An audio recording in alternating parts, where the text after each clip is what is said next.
candidato al Congreso por Unidad Popular en Salamanca protagoniza el Café Televisión. Lo hace a menos de 2 meses para que se celebren las elecciones generales. Javier Lasso defiende que había que trasladar el modelo de las candidaturas municipales a los próximos comicios, aglutinando a personas que no están de acuerdo con el bipartidismo. Unidad Popular es un nuevo proyecto que nace con varios objetivos: acabar con la despoblación y un reparto más equitativo del trabajo y de la riqueza. Por eso apuestan por las cooperativas de trabajo asociado. Javier Lasso destaca que una de las diferencias de Unidad Popular con el resto de partidos es que están trabajando para que haya mecanismos de control de los representantes públicos los 365 días del año, evitando así la corrupción. Un programa en el que el candidato al Congreso se compromete a, en caso de ser elegido, permanecer en el cargo solo una legislatura, y donde confiesa cómo es capaz de compaginar su trabajo como periodista con la política.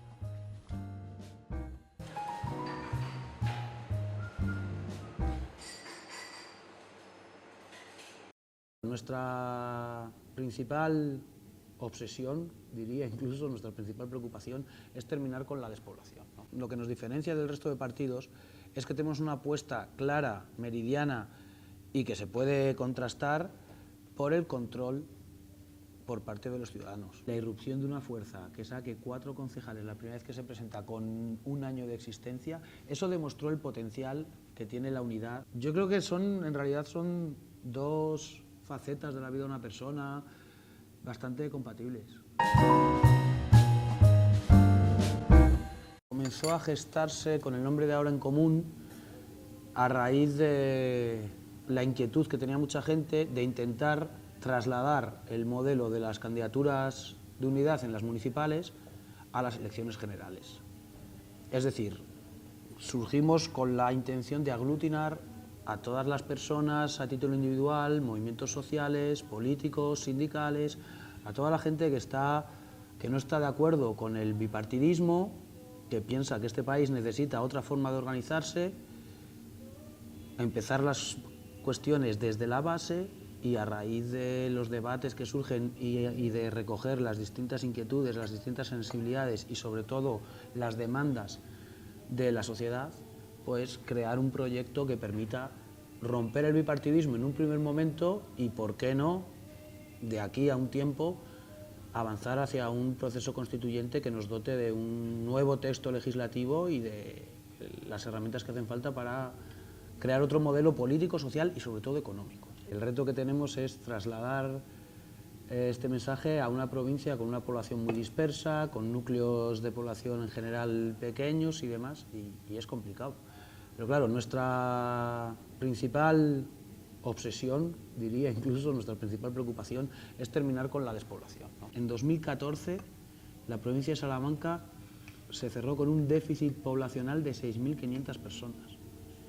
En la diferencia entre la gente que vino aquí a vivir o que se asentó aquí y la gente que se fue, perdimos 6.500 personas. La provincia de Salamanca tiene la misma población que en los años 30. ¿Por qué se va la gente? No es que aquí nazcan menos niños, no es que tengamos menos gente, no, lo que pasa es que muchísima gente, lo hemos vivido todos, ha tenido que emigrar a Madrid, Barcelona, País Vasco y últimamente a Inglaterra, Estados Unidos, pero es algo que llevamos arrastrando mucho tiempo. O sea, tú vas por cualquier pueblo de Salamanca, por ejemplo el pueblo de mi padre, yo me acuerdo que de pequeños hacíamos un triangular, España, País Vasco, Francia, porque había tantos niños, hijos de salmantinos emigrados a Francia y al País Vasco, que el equilibrio estaba así. De hecho, nos veíamos un poco apurados para sacar el equipo de España, para jugar contra los franceses y los vascos, hasta ese punto. ¿Cómo podemos solucionar eso? Dinamizando la economía productiva, de una forma en la que se reparta tanto el trabajo como la riqueza que genera. Lo que no es normal es, por ejemplo, un dato que ha aparecido hoy en los medios: la fortuna de Amancio Ortega está en torno a los 60.900 millones de euros. O sea, es una cifra mareante que, para hacernos una idea, multiplica por 30 el gasto público en sanidad. Sí, tenemos un reparto muy desigual del trabajo en primer lugar y de la riqueza. Por ejemplo, en Guijuelo, cálculos que tenemos hablan de si las horas extras se limitasen, no digo que se prohibiesen porque yo no soy amigo de prohibir nada, pero sí, si limitamos el tema de las horas extras, por ejemplo en Guijuelo, se podrían crear en torno a 300 nuevos puestos de trabajo en menos de un año. Si multiplicamos eso con una proyección anual y apoyamos a la gente para que, por ejemplo, se puedan constituir cooperativas de trabajo, lógicamente esto es una tarea de un año para otro, pero a lo mejor en 10 años estaríamos hablando de recuperar los términos de población y a partir de ahí empezar a progresar, por lo menos al nivel del resto de ciudades de España. Una cooperativa de trabajo asociado es una empresa, como cualquier otra, que su objetivo es el beneficio económico, como cualquier otra empresa. La única diferencia es que los trabajadores, además, son cooperativistas, es decir, son empresarios.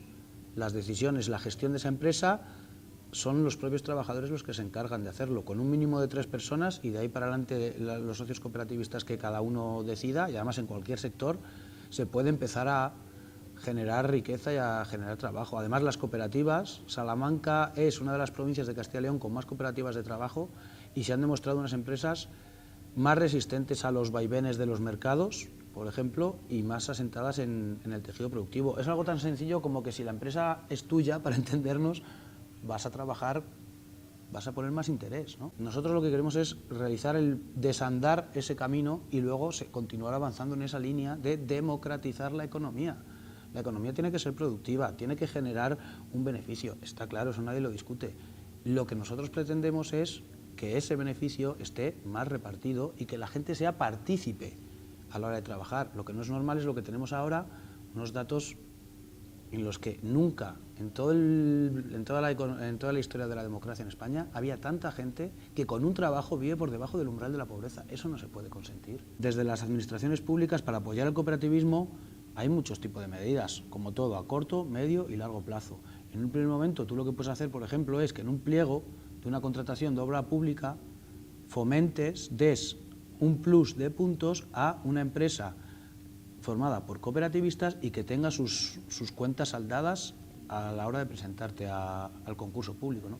Por ejemplo, ya por no hablar de subvenciones y sobre todo, cuando estábamos trabajando en la campaña con las municipales, hablamos con la Unión de Cooperativas Owen, de aquí de Salamanca, y los cooperativistas nos hablaban de que echan de menos formación en los trabajadores públicos. Es decir, que cuando una persona va a informarse sobre cómo funciona una cooperativa a una ventanilla de una administración pública, los funcionarios no conocen porque no han recibido formación específica. Entonces, a la hora de la verdad, la gente opta por otro tipo de fórmulas, sociedades limitadas y este tipo de cuestiones, cuando en realidad una cooperativa tiene los mismos costes salariales, tiene los mismos costes a la hora de ponerla a funcionar, pero lo que sucede es eso, que en las ventanillas los funcionarios no conocen cómo funciona esto porque no han recibido formación específica. Entonces tú como administración tienes la obligación, según la Constitución, de a tus funcionarios proporcionarle ese tipo de formación para que ellos a su vez puedan informar a la gente.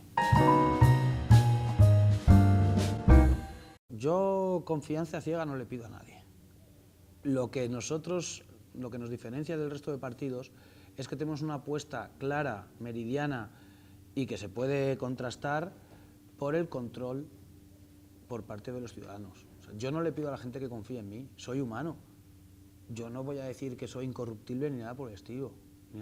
Lo que sí le pido a la gente es que no se conforme con votar, sino que ejerza los mecanismos de los que nos estamos dotando para controlarnos.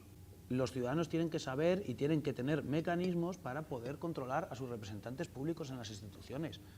365 días al año, los 4 años de legislatura. Si nos conformamos con poner un papel en una urna y eso ya es carta blanca para que las personas que estén en las instituciones puedan hacer y deshacer a su antojo, ahí es cuando abrimos una vía hacia las corruptelas, hacia los comportamientos poco transparentes y demás. Tenemos una forma diferente de hacer las cosas y yo creo que eso sí lo está percibiendo, ¿no? No somos políticos profesionales, tenemos nuestros trabajos, o estamos en el paro, algunas personas están en el paro lamentablemente, pero somos gente normal, con las mismas inquietudes y los mismos problemas que cualquier votante o que cualquier ciudadano. Tenemos un código ético, yo por ejemplo me comprometo a estar, en el hipotético caso de que saliese elegido, una legislatura, porque entendemos que son demandas de la gente, pero que además tienen mucho sentido, ¿no? Cuando la gente se acostumbra a estar sistemáticamente en las instituciones, se acomoda, y cuando te acomodas empiezas a fallar. ¿Expectativas? Pues si conseguimos hacer una coalición que aglutine a toda la gente que está por un cambio de modelo, podemos conseguir un diputado, sea yo, sea otra persona, con una coalición y demás. Es complicado, se necesitan al menos 30.000 votos. En Huesca hay coalición, en otras provincias se está negociando. Es el hándicap, o digamos, o el inconveniente de que haya un nuevo actor político dentro de la izquierda, como es Podemos, ¿no? Todavía no tienen una estructura muy definida y están en esa línea. En algunos casos están acertando, en otras, según mi opinión, no tanto, pero bueno, el caso es que aquí en Salamanca, que es lo que nos interesa, las negociaciones a día de hoy siguen abiertas y yo espero que cristalicen. Las matemáticas son muy claras en este sentido y si hay una sola lista podemos conseguir algo. Si hay dos o más listas, no solo es que el voto se divida, sino que eso tiene un efecto desmovilizante entre la gente y yo lo entiendo. Yo si fuese una persona que no participa activamente en política y veo que hay dos formaciones con unas coincidencias programáticas, estratégicas, evidentes y que no consiguen entenderse, me plantearía sinceramente el 20 de diciembre quedarme en casa y ¿para qué me voy a molestar?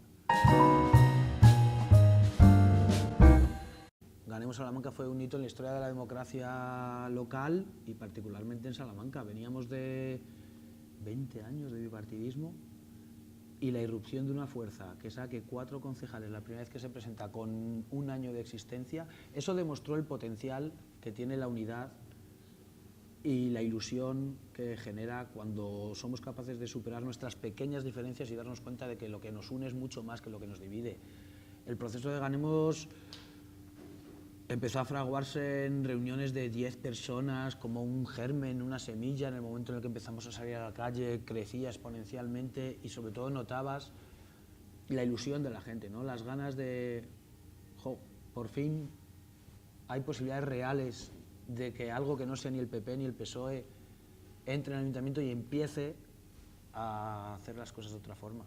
Y desde mayo para acá, yo creo que además, con todos los matices que hay que introducir y demás, pero Ganemos Salamanca está respondiendo en un 80-85% a las demandas de los ciudadanos. También la gente tiene que darse cuenta que con solo 4 concejales, sin dedicaciones exclusivas y sin experiencia previa dentro del ayuntamiento es muy difícil, por no decir imposible, cumplir con todas las demandas, porque además tenemos todas las vías de comunicación con los ciudadanos desbordadas.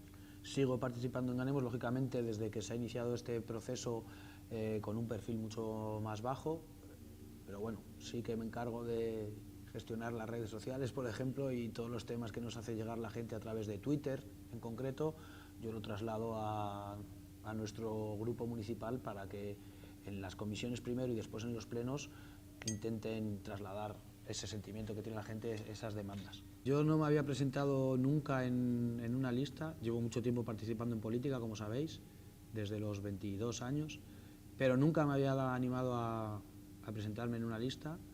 Fueron las primarias las que me situaron en el puesto 6º, yo encantado de la vida, y en realidad mi trabajo no se diferenció mucho del de otras campañas.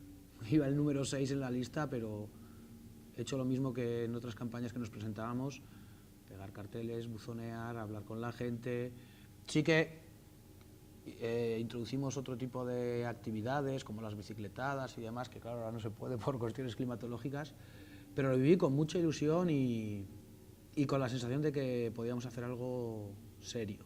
Alfonso Fernández Mañueco estaba tristemente, en mi opinión, acostumbrado al ordeno y mando, a que en los plenos solo tenía una oposición muy minoritaria y que al final todas las cuestiones que planteaba el PSOE lo tenía tan sencillo como someterlo a votación y como tenía mayoría, sus concejales levantaban la mano y se acababa.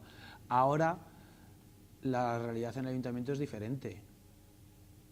Le está costando un poco adaptarse, pero bueno, todavía le quedan casi 4 años. Yo creo que al final se dará cuenta de que las formas de trabajar en el ayuntamiento ahora son diferentes y se adaptará. Por su bien, quiero decir.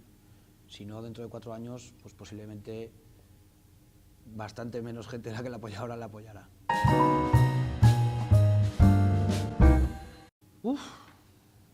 Persona, lo primero, ¿no? No sabría decirte qué fue antes. Yo creo que en realidad son 2 facetas de la vida de una persona bastante compatibles. Yo, por ejemplo, recuerdo que de los primeros recuerdos que tengo son las imágenes de los sandinistas tomando el poder en Nicaragua, y yo tenía, no sé, 4 años. Pero es que a la vez yo recuerdo de pequeño escuchar Carrusel Deportivo con mi abuelo y querer ser periodista. Entonces es que no sé qué fue antes. Son dos inquietudes que he tenido siempre y es que no sabría decirte, no sabría priorizar, sinceramente. Es una cuestión también de tener las ideas claras y sobre todo de no mezclar. Yo en mi trabajo, afortunadamente en la plantilla somos varios compañeros, entonces todo el tema de la información municipal, todo lo relacionado con Ganemos, lógicamente, yo no me encargaba. En una ciudad como Salamanca genera mucha información, no solo política, cultural, relacionada con la universidad, con organizaciones agrarias, con muchas cuestiones, y en ese sentido yo lo hablé con mis jefes, no me pusieron ningún problema, lógicamente. Lo único, pues sí que hablamos eso, de tener un poco de sentido común, y lógicamente pues hay una rueda de prensa de Ganemos Salamanca, hay otros compañeros que pueden cubrir esa información mucho mejor que yo y nos hemos organizado así. El movimiento obrero históricamente ha contado con personas de clase obrera en el sentido más estricto de la palabra y con otras personas que han tenido acceso a una educación o a unos recursos, en fin. Familia acomodada, es que depende de cómo lo consideres también. A mí en mi casa nunca me han educado diciendo, oye, tú eres más que nadie. Al revés.